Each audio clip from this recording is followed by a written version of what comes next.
Ano nangyari sa'yo? Yung sa bar ko, sir, nagbuhat po ako ng isang drum ng mukha.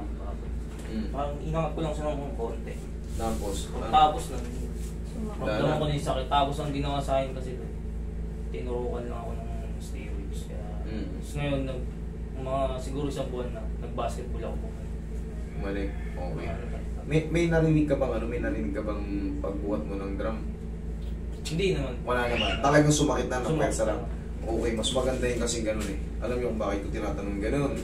Kasi doon natin malalaman kung talagang umusog. Maaring nagkaroon ka lang ng disc bulging, kaya mabilis ka naka-recover. Tapos, syempre, bulging disc, ano ibig sabihin ng bulging disc? Para ito, paglapitan. Ganito lang nangyari sa kanya. Yan, warning. Bulging disc ang tawag dyan. Ngayon, syempre, inulit niya. Nagtatalon siya sa basketball. Eh, hindi ka mo pwedeng dito mo sa basketball. Siyempre, kung meron ka ng warning, tumalon ka, kaya nagulat ka, bumalik. Ano na yun, sir? Isang taon na rin siguro. Ayan, bulging disc lang yan. Malalaman ko kasi sa assessment ko pa lang sa inyo kung gaano ka-worse yung nangyayari sa balakang nyo. Okay? Siyempre, yung iba, nagbuhat, medyo mabigat, lumagotok to eh. Tapos wala na, naparamisa na. Eh sa'yo, medyo wala ka namang instances na gano'n, malamang nag-warning lang yan. Kaso, yung part na yun, siyempre, nasa barko ka. Eh, alam naman natin yan, talagang trabaho, hindi ko pwedeng pahiga-higa dahil may kapalitan ka dyan. Talagang mapipilitan kang magtrabaho. Kaya, so yan, yung pantakot nila. Pinaka na yun ang talaga sa, kumbaga, yun yung very common procedure, steroids. Isang banda masakit. Diyan? Wala, kayo bukas wala. Okay na yun. Basta mga, lalo pag mga mild pa lang. Pero ang pinaka-the best dyan para sa akin opinion ko nung to, reset. Katawan mo, i-reset mo. Tapos massage, tapos ka dyan. Tapos yung mga kaso-kaso niya. Mas maganda pa rin yung wala pa rin dagdag sa ating mga katawan. Wala pang in-inject na mga steroids. Tayo ka. Pero, yan, relax ka lang. Higa kang pakigilid. Tuturuan kita ng mga ano mo doon, stretching mo sa barko. Kailan ka ba sasampa ulit? Ilang buwan pa, sir. Okay. Pag nandun ka, siyempre wala tayong kasanggaro. Sarili mo lang yun doon, tsaka walang therapist din doon. Relax lang. Lambutan mo lang katawan. Yan. Kabilang side. Yan lang ang kailangan mo. Para magbalik yung lakas ng balakang mo. Usog ako dito kung malaglag ka. Sige. Yan. Relax mo ulo mo.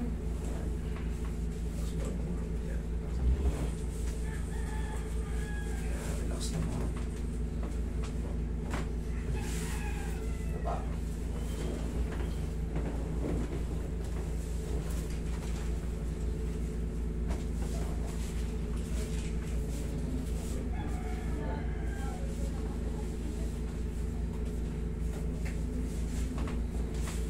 Relax na.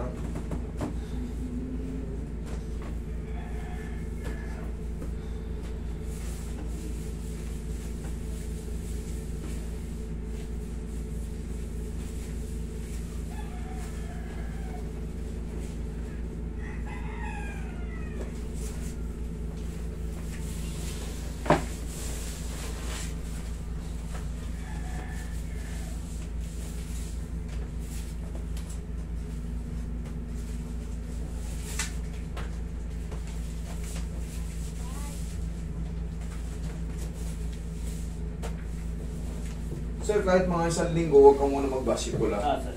Pahinga mo lang muna. Ngayon pa lang ito nakabalik. Baka dumulas na ulit. Okay. Sayang lang kasi yung bulging disc kasi. Pero kung yung umuusog lang, nasasaktan ka lang, gumanon ka. Kala mo na dislocate, naipit lang yung mga ligaments mo. Ihaya ka. Hindi talaga siya totally ma-dislocate. Kahit ano po tayo, nag-dislocate na isang beses. Pero ba talaga? Bumalik lang siya po sa Talagang bumalik. Tapos ngayon, ito yung naglalaro ako. Pag minsan namamali, umilis na. Malaglag talaga? Oo, mga ilang minuto, mga ganyan. Anong ginagawa mo? Nilalagyan ko lang po yelos. Kung saan siyang bumabalik. O, maluwag na. Yaya ka. Hindi, pagbaliktad ka. Pagbaliktad ka dito. Hindi, ito ulo mo. Ulo. Ito ulo mo. Yaya ka lang. Higa. Sige, let me check. Taas mo yung balakang mo. Tignan natin. Pagka nangyayari sa'yo, ibig sabihin, nakakaya niya nang ibalik eh, kasi yung iba hindi kaya ibalik eh.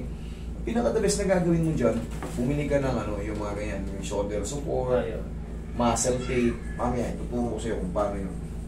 Taking lang yun. Paano hindi na bumalik yung sakit ng balakang.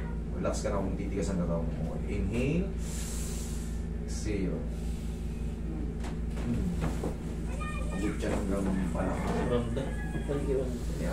Yan ang pang-decompress sa buong katawan natin, sa buong spine. Tama yan hanggang naibutura ng yung tadyang. Tapos, check natin kung mababa pa. Malalaman ko naman yun. Tsaka pagka ganyan, may malambot na kayong shoulder, sa sarili nyo lang, ba nadidislocate. Pero, siyempre, kumbaga, kalmado lang kayo, alam nyo naman na ibabalik nyo. Ay, huwag na kayo magtawag na kumbaga, nilalagyan nyo ng yelo kung timpag mamamit. Yun nga lang, sir. Kumbaga, hindi na madabalik sa dati na hindi na magagalaw. Iipitan ulit yan. Ang pinaka-the best yan para makabalik ay para lumakas yung deltoid mo, magmasel na maganda. Push up ka daily. Push up ka daily kasi pag nagpo-push up tayo, lumalaki yung nagmamasil yung deltoid muscle natin. So, maaari niyang mahigpitan pa yung mga dating lumuwag. Kasi yung mga muscle natin na nakalawlaw na, once na nagkaroon ng muscle, mas strong siya. Gets mo? Tubuhan. Ngayon, magdi-daily ka kahit mga 20 or 30. Pero yung exercise na, yung push-up na yun, kahit hindi sa sahig, sa ano lang, kahit sa kanto lang ng kama, gets mo? Mamaya ituturo ko sa'yo para mas mabilis kang... Kasi yan, tulad niya, malambot. Pag tayo nag-workout ng push-up, o kaya, kasi pag dumbbell, baka ma-dislocate pag binuhat mo galing sa baba eh. Mas safe talaga, push-up. Baka mahugot eh. Baka magdagdag ka ng weight eh. Baka maano. Kasi kahit simpleng ganun mo lang, nadidislocate eh. Ano pa kaya kung may bubuhatin ng 15 kilos o 10 kilo ng dumbbell? Pag nagbabasketball siya. Saan?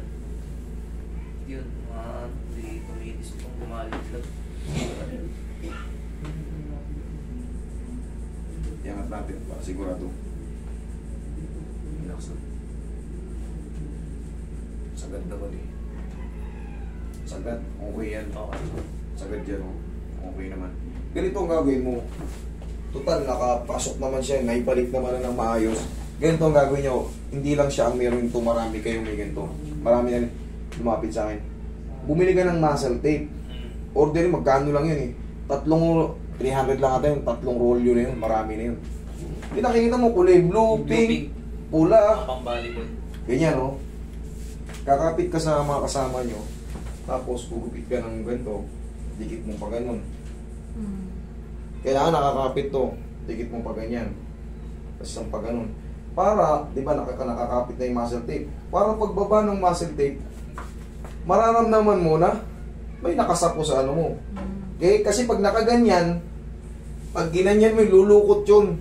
Kaya pag binaba mo, kailangan nakaano. Kaya ako ginaangat. Gets mo? Tapos, May susunod. kung sakali mang, di ba, gusto mong masolusyonan para umipit.